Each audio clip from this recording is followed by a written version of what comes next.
why'd you wait so long to call that kick return play? No, but what was different? Braden being out there is a little bit different. Was there anything different about it? Well, a couple things about it. We actually had that particular return called on the first one too. That was a touchback. We just thought throughout the course of the week as we evaluated our own personnel against what we were trying to get accomplished on that return, that Braden would give us a really good opportunity, because that was a difficult single block that he had on the guy that he was responsible for. As we counted, it's the R5, as we count from outside in. And we knew that block could be the difference between it being a touchdown and just potentially just a solid return. And he did a phenomenal job. He's been on that return unit for us all year long, more in a reserve role. But every week he's out there practicing, he's prepared. And, when we needed him to go do it and go execute, he did a tremendous job. And I think that just kind of speaks to, who he is and kind of what he's all about as a player and how he's impacted this program. For someone like Deuce, who obviously has a ton of athleticism, kind of trying to find ways to use him and to utilize it to get that shot of confidence, I guess what does that mean for him potentially going forward? I mean, Deuce, when he has an opportunity to have the ball in his hands, especially in open field, and that being a field return where speed is critical. He was the in my mind and coach's mind the best suited for that role and responsibility. And we talked about through the course of the week, like, you're going to hit it. And there was really never a doubt that if we got the right kick, and obviously we had to do a good job blocking, which the guys did a tremendous job, that he would have the ability to take it to the house. And he never slowed down. And I thought he did a tremendous job. I think there was a punt. I think it was in the second or third quarter where Keon Coleman kind of fielded it, and he went down but also got hit. Was that one of those that you kind of want him to call a fair catch on, judging the space and seeing don't take the extra hit when you don't need it? The real deep one that he caught over his shoulder. I think those are sometimes tricky to fair catch because he's tracking the ball in that situation. And give credit to Duke. We said going into the game that there was the top two punters in the league that were going at it, and they did a really good job in terms of how they affected field position in their punt game. But I thought Keon did a good job fielding it. Like I said, I trust his judgment, and I'm never going to tell him when to or when not to, because I do trust who he is, and he's got to make that decision, and I want him to be confident in it. Like we'll always coach him during the week on specific situations, but if he feels like it's time to go make a play, I trust who he is and his judgment in those situations. How does Wake Forest's offense, the slow mesh, and the uniqueness of it mess with defensive ends and timing? I think the challenge of it is, for one, the uniqueness of it, that it's different from the week to week, offensive schemes, especially in the run game that you typically see. It's hard to replicate. It's hard to simulate. So it's going to be a really good challenge for our scout units to give the best look that they could possibly give. And then from a defensive line perspective, I think the most important thing is that you maintain your gap integrity. Sometimes that slow mesh lures you kind of out of your gap because you feel like, it's time to go get off the block, because that mental clock that you always have in terms of how fast you need to get off blocks is kind of triggered. And, you just got to do a great job with gap responsibility and owning your gap. And, it's going to be one of those things that we've now gone against it a couple of years. And hopefully we're going to be a little bit more confident in how to play against it than we have in the past. Two quick ones. First, is that Duke kid the best punter that's ever lived? I mean, that was incredible. Did y'all know he had – obviously he was one of the best punters in the country, but those were missiles he was hitting. Yeah, no, he had a tremendous night, and we knew he was really good going into it. On that evening, he really went out and executed well. He did a good job.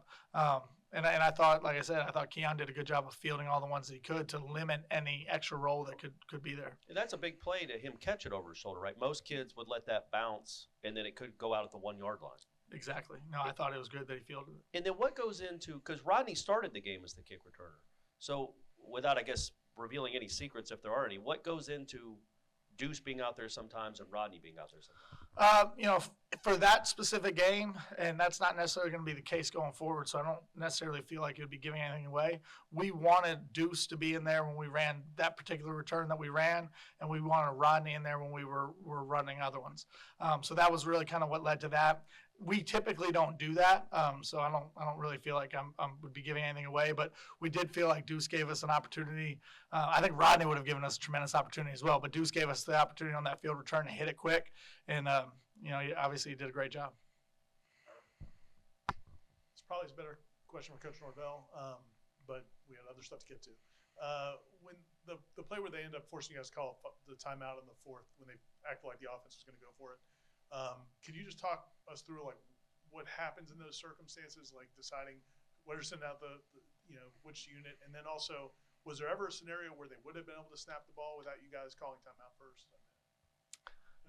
The TV made it feel like the referee helped them by holding it, but a timeout could have been called anytime. Well, a couple things about that. I think after the incomplete on the third down play, I think there was a little bit probably on our end of an assumption that they were going to punt the ball in that situation midfield. There was no exchange of our personnel. We didn't send the punt pressure unit out there, and we weren't really calling for the defense to come off. It was kind of like a reaction to the third down play, which now is a great teaching moment for us on Sunday to talk about. You cannot leave the field, obviously, until you get called off the field. In terms of the referees and how they handled it, and whether a timeout was needed, to my knowledge, they did not substitute. If they did not substitute, they'd be able to snap the ball. If they did sub, they have to give us time to sub, and the referee would stand over the ball. I did not take my eyes over there to see whether they had a substitution or not, but if they didn't, they would have been able to snap the ball. And taking a timeout was, in my opinion, the right thing to do to make sure we had the correct personnel on the field. But there's no scenario they would have been able to snap it with nobody. Without you guys calling timeout. I think by letter of the law, they probably could have. I think they probably could have. I don't know why they couldn't be able to if we had all of our people off the field and there was no reason for all of our people to be off the field. I don't know though. I've never seen that actually play out, but I think they probably could have. Oh, absolutely. No, yeah. It would never have happened because Coach would have called timeout. Yes. Yeah, I agree with you.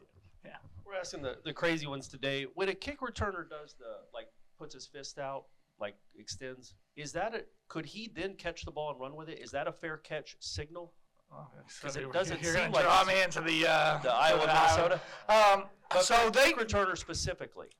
So they go through some of the parameters. The referees typically do a really, really good job before the game, especially in games that are during the day when there's some sun out, of going through what they're going to look at as a fair catch and what they wouldn't. Because sometimes you're putting your hand up there because there's a glare from the sun that you're just trying to block out. So they talk about keeping your hands down below your shoulders. The arms to the side, to me, is not a signal for a fair catch. I've seen people do it to try to deke people into slowing down and then run and return. I've never seen that called as a signal for a fair catch. But I think it has to do with where your arms are at. Obviously waving anything above your shoulders is going to be called a fair catch. Anything low to your side, you're probably good to go with. Just like I think you're good to point at a ball that's on the ground and then return it. I think where it gets gray is when it gets kind of up in here, what that is. And at the end of the day, it's a rule that's put in to protect returners. And I don't think referees are ever trying to hurt anybody by calling it. I think it's just, sometimes hands get out, and we had one with Micah last year where, he said he was blocking the sun. It looked to me like he might have thrown his hand up, and those are tough judgments because you don't know intent of what the receiver or returner is trying to do. I know when you guys are on defense, there's like a punt alert yell on the sideline on third down. When you guys are on offense, is Mike communicating on a headset that if it's fourth and if we're better than 5 yards on this next play, we're gonna go for it on fourth down? And how alert do you have to be in Ryan's mindset to know when he's going to be used or Alex is going to have to punt? Oh, no, that's a great question. So I have the capability on my headsets to be on both sides of the ball. So anytime it goes to third down, I go to the offensive side of the headset, and there is some discussion of whether this is 4 down territory or potentially not. Either way, like in a 3rd and 5 scenario, either way we're going to have the kick units ready, because if we take a negative play, then we certainly might be in a position where we're gonna punt it or kick a field goal. If it's a positive play but we don't get the first down, that's obviously where the decisions come into play, and that's where I'm listening on the headset for a coach to make a call on game situation, whether it's a go for it situation or whether we're going to send out one of our kicking units. Anything else? Okay. Awesome, thank you guys.